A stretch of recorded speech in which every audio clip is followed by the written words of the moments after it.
Ассаламу алейкум, жалпы кыргызстандык мекендештер. Маанилүү сөз айтамын. Подписка басып, класстан коюп, колдоп коесуздар. Кечеги ушул бадамдар жөнүндө маалыматтарды чыгаргандан кийин элдердин эң биринчи суроосу көчөттү кай жактан алабыз деп. Туугандар, көчөттөрдү бизден аласыңар. 30 адыр айылы Бакиров Жакып көчөсү. Эски тоок ферманын көчөсү десеңиздер бардыгы билет. Так, экинчи дагы аябай кызыктырган суроо болду. 1 гектарга канча батат? 10 сотикке канча батат деп. 10 сотикке 66 көчөт батат. 1 гектарга болсо 660 көчөт батат. Анан үчүнчү кызыктырган суроосу көчөттүн баасы канча? Көчөттүн баасы 360 сомдон.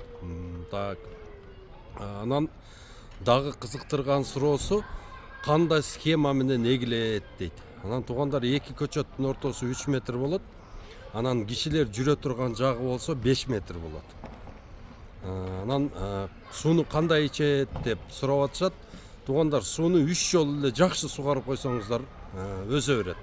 Сууну аябай аз ичет.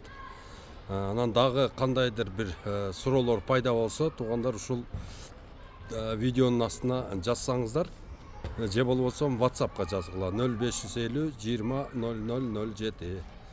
Сиздерди сыйлоо менен Абдулла Ташиевич.